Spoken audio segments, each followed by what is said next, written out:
बहुत समय पहले की बात है। एक सुंदर जादुई जंगल था जिसे परीलोक कहा जाता था। इस जंगल में नन्ही नन्ही परियां रहती थी। ये परियां रंग बिरंगे कपड़ों में चमकती थी और उनके नन्हे पंख जब हवा में फड़फड़ाते तो चारों ओर जादुई रोशनी फैल जाती थी। परियां फूलों की पंखुड़ियों पर बैठकर हंसती, गुनगुनाती और अपनी जादुई शक्तियों से जंगल को खूबसूरत बनाती। परीलोक में एक प्यारी सी परी थी जिसका नाम रूबी था।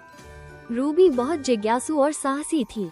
वो हमेशा नए रहस्यों की खोज में रहती थी। उसकी सबसे अच्छी दोस्त थी लिली, जो बहुत बुद्धिमान और समझदार थी। परियों की यह दुनिया बहुत शांत और आनंदमयी थी, लेकिन एक समस्या थी। जंगल के दूसरे छोर पर एक राक्षस रहता था। इस राक्षस का नाम गर्त था। वो बड़ा और भयानक दिखता था, जिसकी आंखें आग जैसी चमकती थी और उसकी गरजती आवाज से पेड़ भी कांप जाते थे। परियां उससे डरती थी और कभी भी उसके क्षेत्र में जाने की हिम्मत नहीं करती थी। एक दिन रूबी को एक चमकदार फूल मिला जो पहले उसने कभी नहीं देखा था।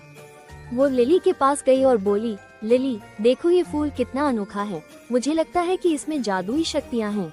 लिली ने ध्यान से फूल को देखा और बोली, हाँ, ये बहुत खास लग रहा है।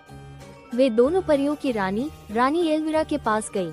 रानी ने बताया कि यह एक जादुई फूल है जिसे जीवन पुष्प कहा जाता है। ये फूल सिर्फ उन्हीं जंगलों में खिलता है जहाँ सच्ची दोस्ती और प्रेम होता है। लेकिन अचानक एक तेज हवा चली और फूल उड़कर गर्त के क्षेत्र में चला गया। रूबी और लिली ने तय किया कि वे उस फूल को वापस लाएंगी, लेकिन यह आसान नहीं था। जब वे राक्षस की गुफा के पास पहुंची तो उन्होंने गर्त को देखा। वो सच में डरावना था, लेकिन जब उन्होंने उसे ध्यान से देखा तो पाया कि उसकी आंखों में कोई क्रूरता नहीं थी। वो अकेला और उदास दिख रहा था। रूबी आगे बढ़ी और बोली, गर्त, हम तुम्हारे पास झगड़ने नहीं आए हैं। हम बस अपना जादुई फूल वापस लेने आए हैं। गर्त ने भारी आवाज में कहा, ये फूल बहुत सुंदर है, लेकिन मैं इसे इसलिए नहीं लौटाऊंगा क्योंकि यह पहली बार है जब मेरे अंधेरे गुफा में इतनी सुंदरता आई है। लिली ने नम्रता से कहा, गर्त, तुम्हें ये फूल पसंद आया, इसका मतलब है कि तुम्हें भी सुंदरता और खुशियाँ पसंद हैं। क्या तुम सच में इतने भयानक हो जितना हम सोचते थे?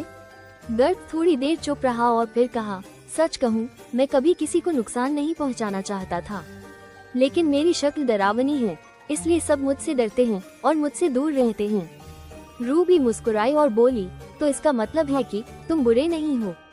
हमें तुमसे दोस्ती करनी चाहिए। ये पहली बार था जब किसी ने उससे दोस्ती करने की बात की थी। इसके बाद परियां और गर्त अच्छे दोस्त बन गए।